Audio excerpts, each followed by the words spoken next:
How you doing? I'm back again, and today I'm going to go to my second series of the mental health thing. This is probably the one that's most near and dear to me because I've been shot before, right here in this arm, May 3rd, 1994.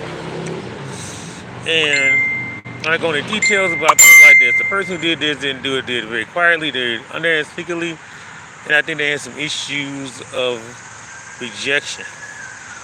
And not to go into my details of what happened to me, this is not the exact point of the video. I made another previous video. If you go back to May the 3rd, I made videos talking about that specific incident.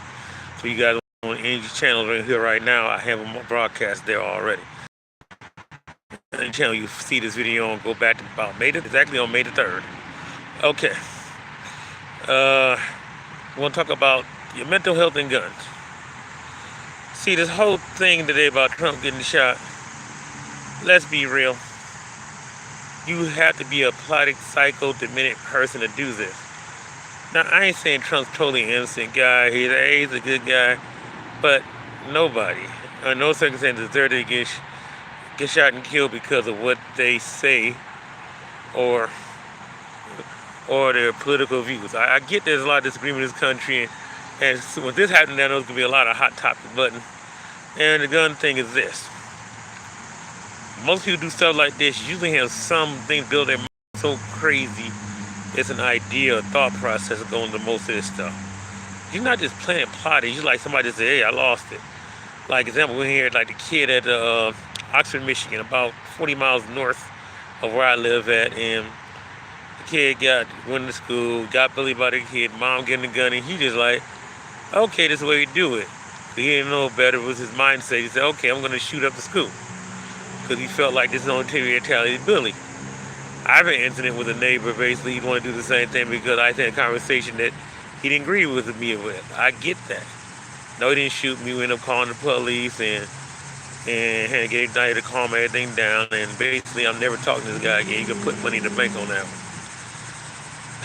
But it's just, folks, your mind ain't right. You don't need to have a gun out here. That's the point of this.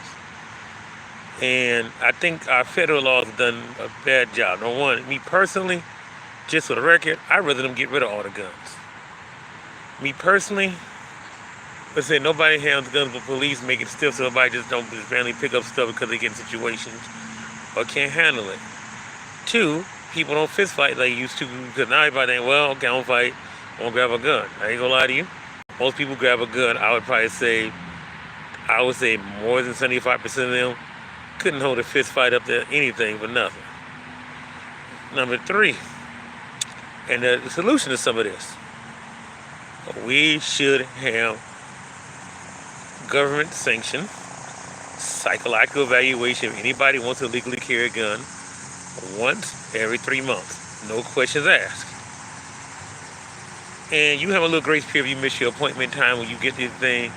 But basically, hey, if you don't get during this time, you need to get done, let's say 2-week period.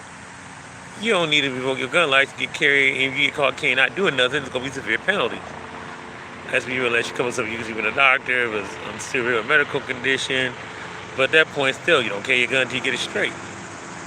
So let's face it, most people out here, a lot of these shootings, these mass shootings, and probably this whole thing with Trump, is probably somebody that's going to be fine out. Their head's not going to be in the right place when they figure all this out, I promise you. And I think since the government wants to do so much, or they want to regulate so much, y'all can make money and regulate stuff at the same time. You keep all the guns you want to sell, this y'all propaganda to do, okay, I get it. Fine. Make your money. Let's regulate some of this stuff. We'll be taking people out of here because of people trying to be stupid. Or people can't handle themselves. No, they shouldn't have, every 3 months. Psychological evaluation has to be by psychologists. There has to be a set of licensed psychologists that get these evaluations done. So we don't have any random flim-flam going on here. I'm just saying, I'm going to keep it real like that. So, to eradicate the problem, we just say, hey, everybody mandatory. You want to carry a gun, CPL, whatever, CCW, whatever type of license. Every 90, 88, 92, 93, however days come up 3 months mathematically change a little bit. depending on the time of year, you have to go get a psychological evaluation. Make sure you're not going lunny and loony. Because you are, then you got to get revoked again to at least 3 months until you can finally clear. Or you go on about your day and say, hey, I don't know what to charge a fee, maybe $75, maybe $100. Make it kind of expensive if everybody just cut down the amount of guns out here. That would slow things down a little bit. But everybody legally carry and will handle their right state of mind. And of course, we use that for court documents, etc., etc., etc.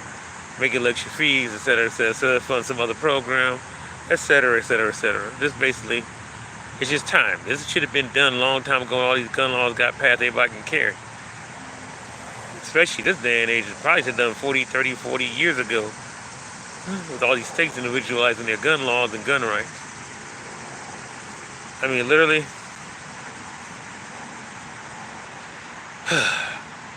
And I mean, literally, this crap don't happen that much in Canada, and it's ridiculous. I'm gonna say this: Canada has the right idea as far as the gun laws. We're so stuck in our ways, we just whatever. But there goes the solution I'm offering. Take it, leave it. I think we need to take it. That's all. I'm done.